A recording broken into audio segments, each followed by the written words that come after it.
And today we're reviewing Beetlejuice. It's showtime.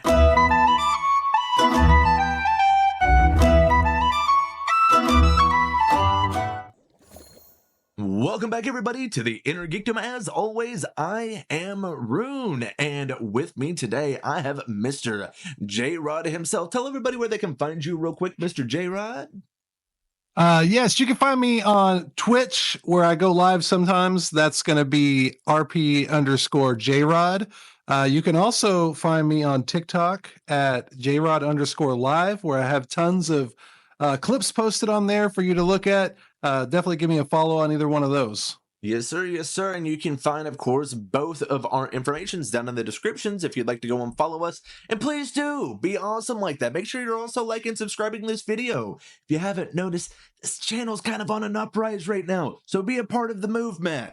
Not that movement, but a movement. One that's less brown. We're going to be reviewing Beetlejuice today. And yeah, I brought in a Mr. J-Rod because he is, of course, my co-host for Movie Club. This is our new thing where every week we're going to go and give a suggestion of what movie you should watch, and then we'll be putting up a review a week later because we make the announcement, of course, over on the podcast. So make sure you're watching that.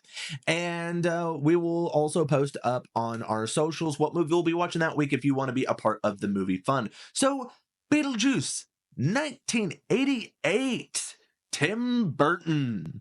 Yes, this is a bit of a throwback, but we are, of course, covering this because the new movie comes out this week.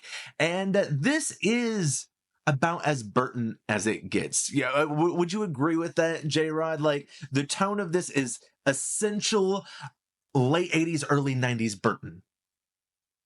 Yeah, I feel like this movie really established a lot of the themes that Tim Burton goes for in his movies. Like, it really kind of cemented it as far as stuff you see even now with his movies, with the way things are, just like the style of stuff. Even the sandworms are just, they scream Tim Burton, you know. Very just true. The way they're striped and the way that the coloring on them is not overly bold.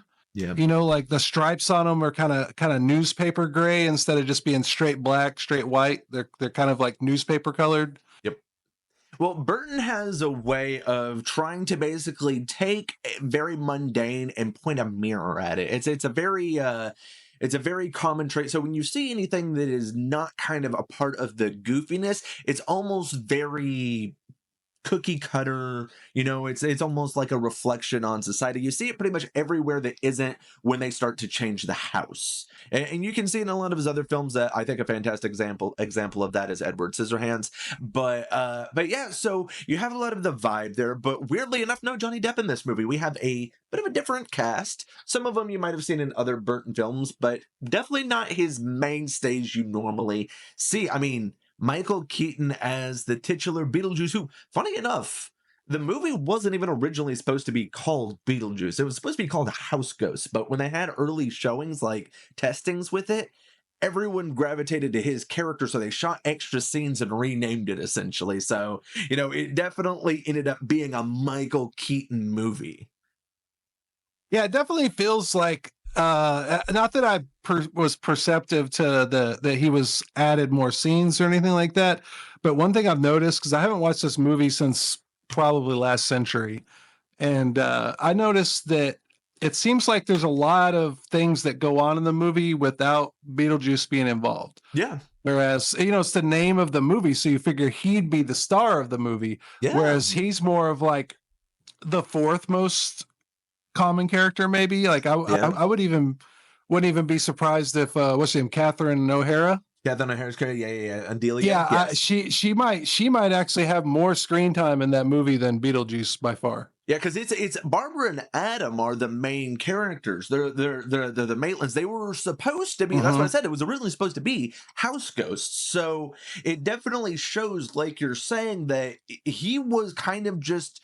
He was the Steve Urkel of the movie. For anyone that doesn't know what I mean, is Urkel was not a mainstay of the cast originally. He came on and hit it out of the park so hard, he kind of became the main Family character. Matters. Yeah. Family Matters. People would call it the Urkel show. Like, did you watch Urkel last week? Yeah. And he was just supposed to be the goofy neighbor. He was like the Kramer of that show. Exactly. So, like, for Michael Keaton to come in and just knock it out of the park like he did, especially a year before he hits up the role of Batman with the same director, funny enough. Like, it's funny how back to back that really is. Like, you don't think about it normally. It's like that was 2 years back to back for Keaton, just knocking it I out the was park. I was a little kid when those came out. I was born in 81, so you know, you're looking at I was like 7 when Beetlejuice Yeah. came out, and when Batman came out, I remember it being a huge success, and it feels like the distance between those two movies was 10 years because when you're a Right. kid, like a year is like a really long time, right? Yeah. Whereas you're an adult, you're like, was it New Year's again already? Crap, right? So I had a little bit of a So different so experience uh though, because I grew up with it, so it was already there and kind of always a thing.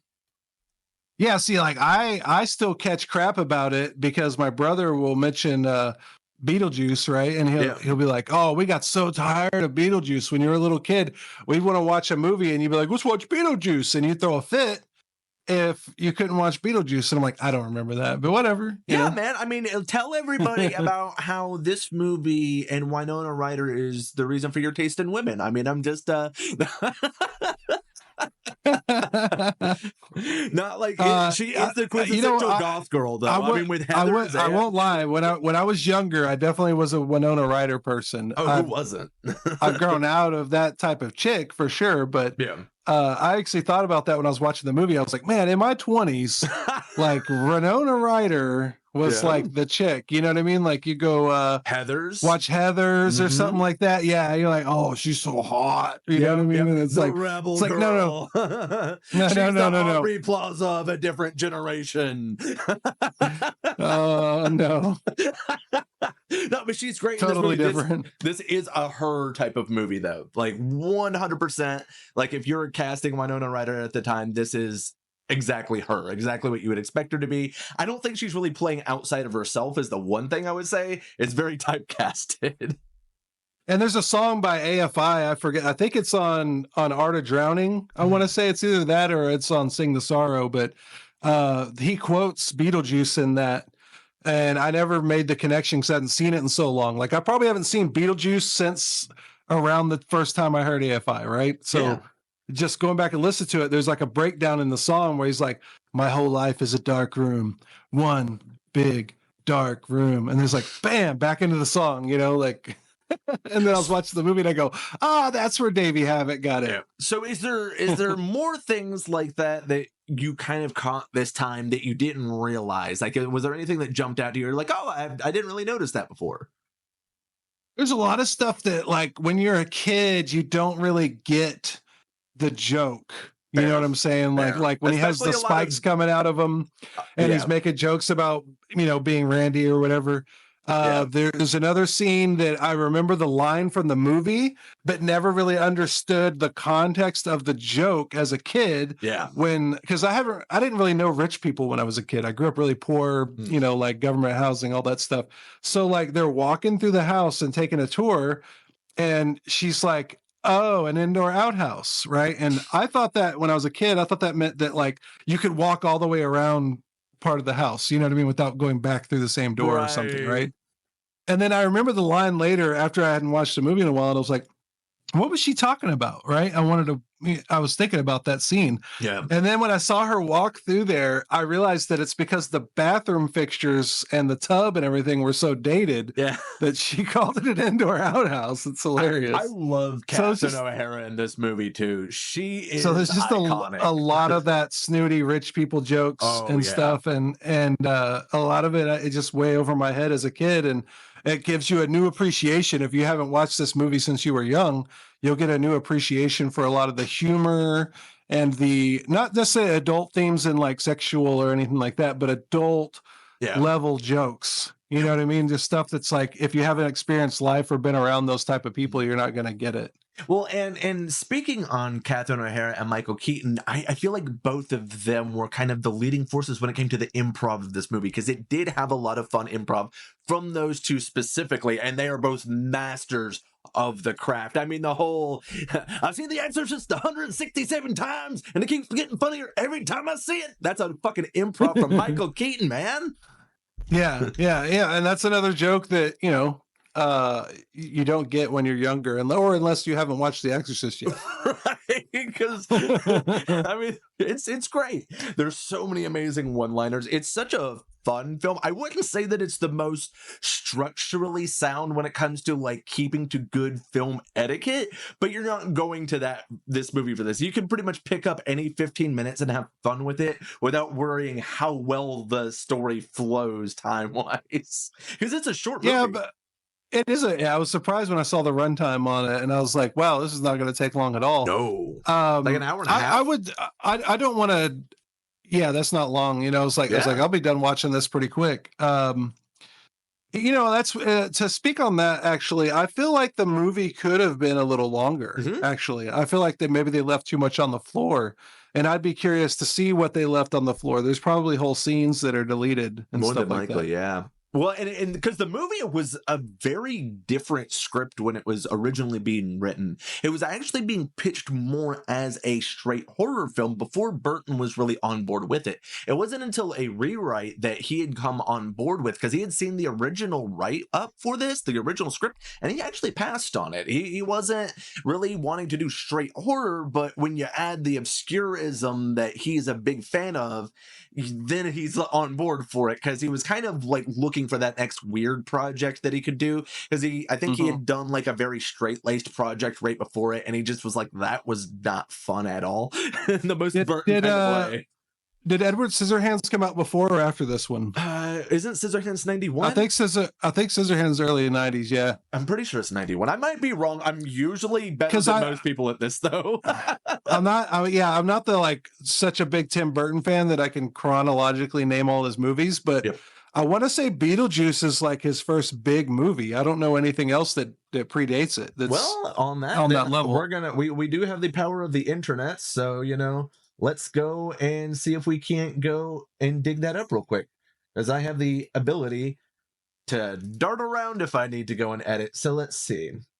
I'm thinking you're right for like the first. No. It was actually Pee-wee's Big Adventure was what got him on board for this. That was the first really weird thing he had put out there that they had let him jump on board with, because he had done the Muppet movie before that, but he was a smaller part of that production as opposed to when he came on for Pee-wee's Big Adventure. If you haven't seen that movie, it sounds like, and this is not for you, Jared, I know you've seen Pee-wee's Big Adventure. If you haven't seen it, anybody out there, go watch it. It's not what you think at all. It is a very fun time.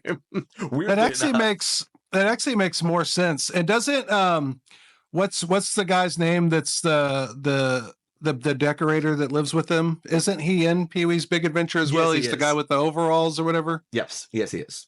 Yeah. Yes. You're thinking of, let's see, that would be Otho, played by Glenn Shadix, who I don't know if he'll be in this movie or not. I kind of hope he does come back. I didn't realize Tim Burton did Pee-wee's Big Adventure. I had no idea, but now it makes a lot of sense. Because it's so weird even for Pee-wee's Big Adventure. Like, he ends up at like a biker bar and stuff. It's a fantastic movie. Yeah, it's fun. Yeah, it does kind of flow into of like really goofy, but then also when you get to this, it's let's add the darkness, weirdness of the Burton edge to it, because although Pee-wee's Big Adventure is very Burton with its sense of humor, it is not so much with the visuals in the same way. So it seems to me that like I said, maybe he had this vision in his head of a world or like an experience that he was wanting to create. Especially, I don't know how good of friends he was with Danny Elfman, but it seems like Danny Elfman did a lot of the soundtracks for his movies as well. Majority, actually, yes. And funny enough, Danny Elfman, it seems like he had a vision of where he wanted to go with things. Yes. And like I said, even the design of the sandworms and the characters and the and the afterlife and stuff like that. It seems like Tim Burton has developed a style, especially with Beetlejuice, and that he's been very true to that with a lot of the movies. Like, you can see elements of stuff he does in Beetlejuice. You can see it in Batman. You can see it in. I'll take it even further back. Did he do Sleepy Hollow? Was that Tim Burton or no? Yes, it was. So yeah, you could just see those little like Tim Burton, you know, like it's like you see a Van Gogh or you I'm not see even looking something. at the listing right now. Just remembered one that dates back even further than Pee Wee's Playhouse. Frankenweenie. Yep, same tone. Same tone if you've seen the original black and white Frankenweenie film he made. But that's a little bit more obscure. I would actually be surprised if you had seen that one, Jared. Does it have that same style Yeah, as Beetlejuice does? not quite, because it's close though. The reason I'd say it doesn't is because he was like that was like the first thing he made. He didn't have a budget to do a lot of that stuff yet, but I do love the fact that it has that Burton feel throughout Beetlejuice, though, going even close to the claymation, because you're looking at, what was it, 93 for A Nightmare Before Christmas, I believe. I might be off on that one. It might have been 95. With the claymation and this one, you could see that he's developing the skills and the talent around him to be able to get what's in his brain out. And I bet if you look at the people who worked at Nightmare Before Christmas, probably at least one or two of them were involved with Beetlejuice, and just the sandworm and the art coming to life. You could kind of see a little note, just a little precursor to Nightmare Before Christmas in that. Oh, yeah. And for those that love these little nuggets of knowledge that we throw in here, because that's one of the reasons I love doing this. Obviously, we're not just giving you a step-by-step of what the movie is. You've seen Beetlejuice before. This is just a fun discussion of a classic movie, obviously. So we're talking Danny Elfman, the composer that is behind nearly every movie that Tim Burton has ever done. Actually, also went and did the music for the Beetlejuice cartoon. And he was in, what was he in, Mr. Bungle and another band, right? Something like that? Yes. What band was he in? I'd have to look that one up, but I know what you're talking about. Oh, he also did the theme song for The Simpsons, funny enough. Yeah, I don't have Danny Elfman's discography. There's the other group he's in. I can't remember. He does the I love little girls. They make me feel so good, right? That's him? Yeah, I think so. Oh man, Oingo Boingo, Oingo Boingo.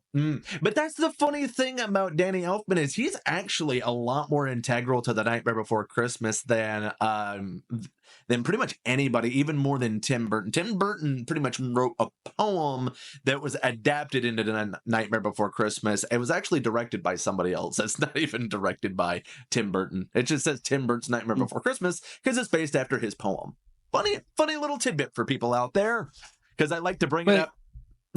But the thing I want to drive home is that, like, as a creative, sometimes we're always looking for that spark or that idea in our brains that other people are going to be able to relate to on a certain level. Yes. And I think that his art style was a gold mine, and it's to be appreciated, because it's one thing to come up with an art style and to think it up and everything, and then it's another level to be able to get the talent around you who can make it visual. And then the third level is that it has to be a success. And I think that he's really struck gold on that. Well, I will say I'm hoping that with Beetlejuice, which I've been hearing is good, are we actually coming across a bit of a Burton-assance? Because I will be first to tell you, I was trash talking on Tim Burton for about 10 years there. Not because of his old work, but he had a long stretch of bad films. A long stretch, even with his particular art style. And, you know, I can almost give him a pass with Charlie and the Chocolate Factory, but they started to be bad after that. Like... Well, you know, the problem is it seems like he's developed a lot of relationships in Hollywood and stuff like that, and he tends to use a lot of the same people.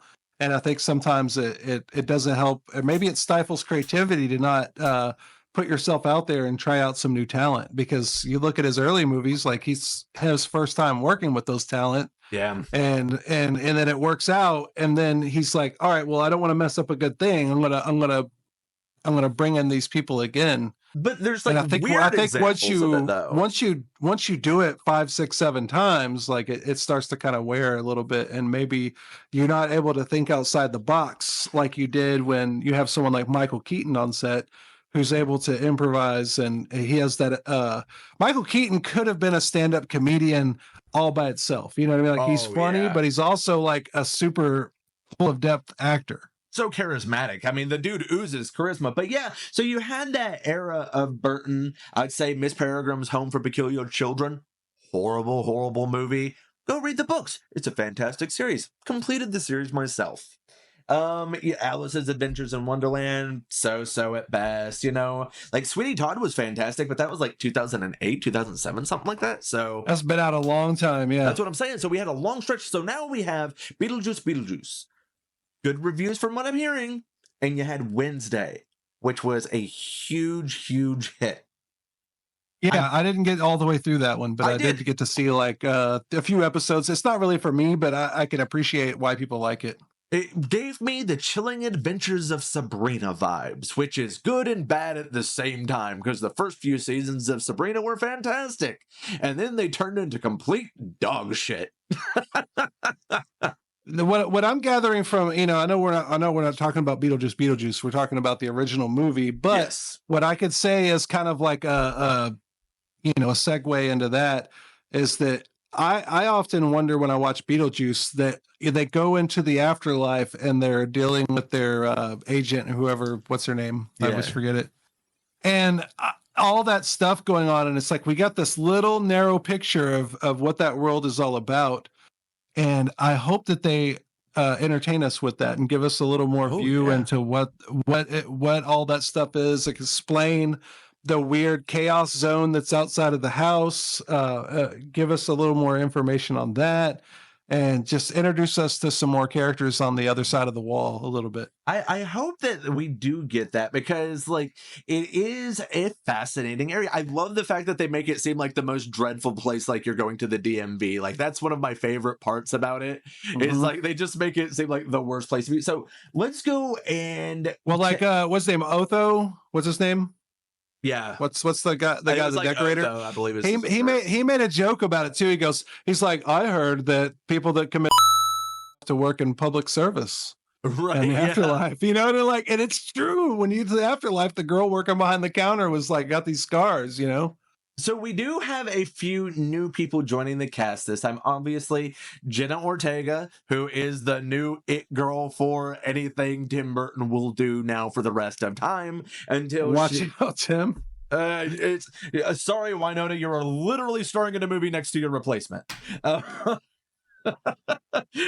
DeVito and Willem Dafoe are both added to the cast, and I am very happy about that. Yeah, Willem Dafoe is a definite that guy's a ringer for sure to bring in. You know, like he's got more range than most actors most 5 actors put together. You know what I mean? He's really good. So and I think that's a good addition. With DeVito as well. You have to imagine how well he did in Batman Returns, but also in Big Fish, my personal favorite Tim Burton film. Yeah, Big Fish is really good. I call it fantasy Forrest Gump. It's so fantasy Forrest Gump, and it is a movie very similar to like Forrest Gump or Oh Brother Where Art Thou, where you can pick up 10 to 20 minutes of the movie and have a compact little story just right there. It's very interesting. Yeah, that's also how I compare it to Forrest Gump, because the problem with Forrest Gump is you can come in any point in the movie and you can't stop watching it. And Big Fish is the same way. You're like, what is this? You know, and you're like, oh, it's Big Fish. Yeah, I've seen this. And then you're like, And then you start watching it and like you were channel surfing or something. And then before you know it, you watched the rest of the movie. Because you're just like, yeah. Yeah, so I'm looking at our cast, and it's looking like we are not getting back the original family. So, are they the main ones? No Gina Davis, and definitely no. We kind of figured a little bit that we weren't going to be getting him back, to be completely honest. Yeah, they get his brother. That would have been which brother? One of them. Oh man, because it makes it interesting which Baldwin you pull in, because there are certain Baldwins that are more fun than others. But which one was in Biodome? Was that Stephen Baldwin? I believe it was, like the forgotten Baldwin. Yeah, that one. That's the one they should get in there. Oh man, where he been? So I mean, I'm excited for it. I of course am a big fan of this original film, though. Do you think that you're going to go and visit this film more often now that you've revisited it more recently? Unless somebody's like really wanting to watch it, probably not. That's not because it's not a good movie or anything. It's just that this wasn't my first time seeing it. It probably won't be my last, but it's Right. not. I'm not going to go out of my way to be like, I'm ready to watch Beetlejuice again.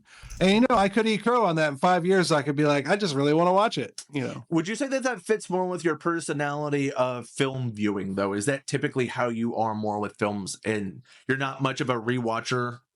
No, no, no, no. There's certain movies that I'll rewatch, and Okay. usually I'll go buy them on Blu-ray because I don't like having to deal with. If it's a movie I'm going to watch again, I like to have a Blu-ray of it or a DVD, Totally and fair. that's just because I want it on demand. I want it in my living room. I don't want to, if like the internet's out or something, I want to be able to pop it in. And the movies like that, I would say for me is like Teenage Mutant Ninja Turtles 1 and 2, Roger Mm. Rabbit. Wait, Uh, why not three? Where they go to like Japan or whatever? Or was it China? I can't remember. it's not so good. No, no, no, no, no, no, no. No, you don't disrespect the Holy Trilogy of Turtles. I know the last one's I bad, will. but I watched it so many times just because I was at that age and I was Ninja Turtle obsessed. Like, Yeah, no, I definitely went and watched it, and I was bored out of my mind as a kid. And yeah. so the only part that But I I really was like like a is Michelangelo kid tries though. to make pizza, right? And he Yeah. messes it up, and it's like solid brick, you know, like he burns it, and then Yeah. he's like, he's like pizza, and then he hits it on the table or whatever, and it's like, and then he just looks at it and he goes, Frisbee, also cool, and then chunks it, and then it hits Yeah. some samurai in the head or something, and he's like, "Ooh." It is definitely a Back to the Future level quality of a third film. Oh man. I'm gonna be starting. My hopes were so high for the third Back to the Future. I think that we should definitely review that whole series at some point. I'm going to add it to the list, but I want to kind of wrap this one up. We are getting pretty close to the 30-minute mark. So, Ooh. yeah, I think that we'll just kind of leave this one off on, let's give it a, I don't really like the 1 through 10 score. I like to do kind of the alphabetical score. So, just the ABC typical Oh, okay. schooling Grade system. school. Grade school Yeah. system, just because I feel like adding numbers in it, people kind of perceive them differently. Whereas these grade school letters, people kind of typically get what we're going for. A 70 for some people is awful, where if I give something a 70, I'm actually giving it a lot of praise because I'm hypercritical. So I feel Mm-hmm. like for this movie, I give it a solid B, and I do watch this movie every single year. I'm not saying that it is a perfect film by any means, but it is by far one of the Halloween pickup classics for me, especially when I'm going in watching movies with like my nieces or a younger crowd that I still want a spooky movie that's not going to bore me to death. Jared, where do you put this one at? Yeah, I'm going to be around the same range, and that's due to the fact that the movie doesn't run a little. It seems like this type of movie needs to run about 2 hours. It needed about 20 minutes more of Afterlife stuff? lore, afterlife stuff, explaining the book. It needed a little more going on with the book and stuff like that to kind of explain the universe a little bit. Totally. Not that I know or don't know if they anticipated trying to make a sequel to this. No. Uh, but you get what I'm saying. Like it just feels like they rushed the ending a little bit. Yeah, there was That's an attempt basically. and they intentionally killed it on purpose. Little fun fact, the studio was trying to force them to make one, so Tim Burton wrote a script so badly that they threw it in the trash and didn't make it. It was going to be, I believe, where he goes to Hawaii? Okay, so for a sequel, he wrote a bad sequel so they wouldn't greenlight it. Exactly. He's like, I'm trying to make new stuff, man. Leave me alone. That's exactly it. Yeah. So basically, I'm giving it a B. It's about Yep. the same as yours, and that's why. Yeah, that makes perfect sense. Well, that sounds like we're giving it solid B across the board. Of course, I am Rune. All my information is down in the descriptors. Jared, where can people find you at? Again, you can find me at jrod_live on TikTok, and that's where you can find all my clips and funny videos. And then you can also follow me on Twitch to see when I'm streaming, and that's at rp_jrod. Yeah, make sure you go and see that. Lots of fun stuff happening over there. And always make sure that you're liking and subscribing. Like it even if you didn't like the video. We're trying to do stuff here. Help me out. Come on. It's Subscribe. free. We're Subscribe. up to some crazy stuff. We're doing crazy. it. Subscribe to the channel. All right. Love all your faces. Have yourself a wonderful day.